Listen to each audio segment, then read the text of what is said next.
নাকি রাস্তা? মাম্মি আবার আমার পিছু নেয়নি তো? কিন্তু মাম্মি তুমি কি করে? আমার সঙ্গে চালাকি করার চেষ্টা করো না চিকু। আমার নজর কিন্তু চারিদিকে থাকে। চুপচাপ লেফট টার্ন নিয়ে নাও, না হলে। হ্যাঁ হ্যাঁ মাম্মি, আমি লেফট টার্নই নিতে যাচ্ছিলাম, মনে হয় কোনো কনফিউশন হয়ে গেছিল। মাম্মির ভিশন 360 ডিগ্রি কবে হয়ে গেল? সামলে চল চিকু, নাহলে বাড়ি গিয়ে 360 ডিগ্রি ধোলাই পড়বে তোর। হ্যাঁ ঠিক বলেছিস, আজকে দারুণ মজা হয়েছে। আচ্ছা তো এই ব্যাপার, তার মানে মাম্মিকে আমার ব্যাপারে গীতা মাসি বলেছে। একবার শুধু আমাকে ক্রস করে চলে যা, তারপর শুধু আমি আমার ইচ্ছে মতো কাজ করব। আমি আবার রাইট টার্ন নেব, আর কেউ জানতেও পারবে না। হ্যালো চিকু, তুমি আবার রাইট টার্ন নিচ্ছ? মাম্মি, আমি লেফট টার্নই তো নিচ্ছি। হ্যাঁ, তুই লেফট টার্ন নিস বা রাইট টার্ন, কিন্তু আজকে আমার টার্ন তোকে জব্দ করার। কিছু তো গন্ডগোল আছে, মাম্মি বাড়িতে বসে সবকিছু কি করে দেখতে পাচ্ছে?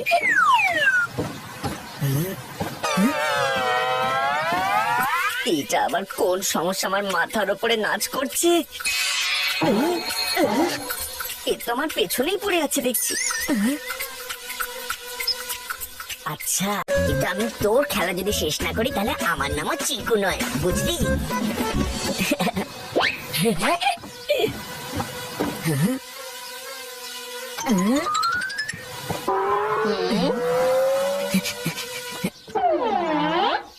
যত খুশি ড্রোন ওরা। এই চিকু চচ্চড়ি গাছের পেছনে কেন লুকিয়ে পড়লো? ব্যাপারটাকে পুরোপুরি ভেস্তেই দিল।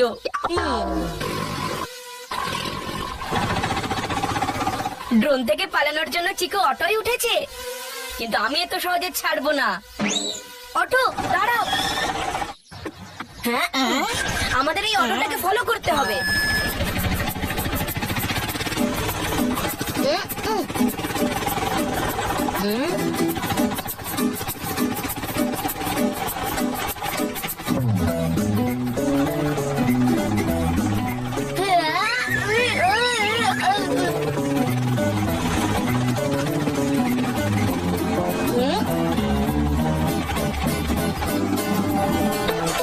গাছের পর পেপারে মুখ লুকোচ্ছিস? তুই যা খুশি খবর পড়ে নে, কিন্তু আজ তোর খবর আমি বার করে ছাড়বো।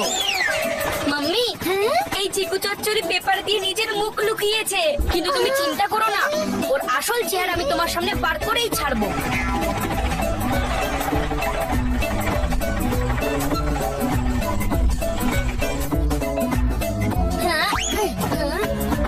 কতক্ষণ পেপার দিয়ে নিজের মুখটা ঢাকবে চিকু?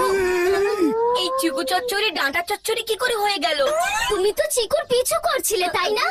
তাহলে ইনি কোথা থেকে এলেন? আমি নিজেই জানি না মাম্মি, নিশ্চয়ই